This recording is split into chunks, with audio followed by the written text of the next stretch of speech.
manifestons, ce n'est pas dans les habitudes de l'UMI, mais aujourd'hui, voilà, nous sommes très déçus par les annonces gouvernementales, notamment au niveau de la réouverture hypothétique des restaurants au mois de janvier, le 20 janvier.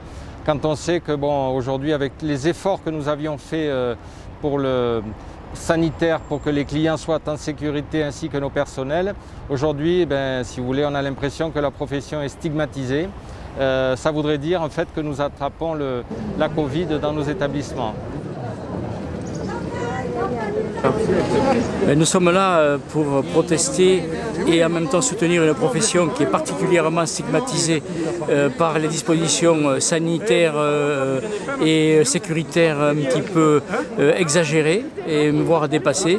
Aujourd'hui, nos professions, nous avons fait des efforts en termes de dispositifs sanitaires, à savoir le nombre de couverts limité à 6, les masques, toutes les mesures de distanciation. Et aujourd'hui, nous allons passer des fêtes de fin d'année aussi tristes. Et si nous arborons ce slogan « Nous sommes essentiels », c'est parce que nous pensons que nous sommes essentiels aussi pour le moral et le nôtre, bien sûr, celui de nos salariés et celui de nos clients.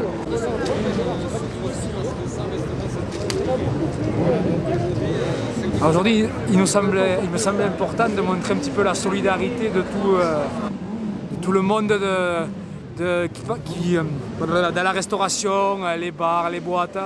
On est les derniers, je dirais, touchés extrêmement durement.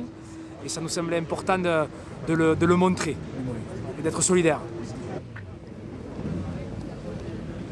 Nous faisons vraiment tous les efforts et en même temps, il faut savoir que les restaurants sont fermés, les bars sont fermés, les discothèques sont fermées, les hôtels peuvent ouvrir mais dans des conditions draconiennes qui ne permettent pas de bien travailler.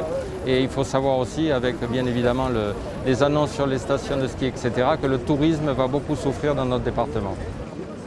On n'a pas été assez entendus, on pensait que les normes que nous avions mises en place, que les protocoles qui ont été travaillés au niveau de nos responsables et du gouvernement pouvaient suffire pour une réouverture, ce qui n'est pas le cas. Donc nous sommes effectivement en colère, déçus.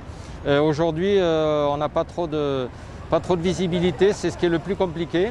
Il faut savoir que nous perdons beaucoup d'argent, qu'effectivement il y a des aides, mais justement, le travail que nous allons nous attacher à faire aujourd'hui, nos revendications, ça va être d'accompagner le futur. Parce qu'aujourd'hui c'est compliqué, mais dans les mois et les années à venir, ce sera beaucoup plus compliqué par rapport à l'investissement qui va être coupé et à toutes les aides qu'on peut avoir aujourd'hui.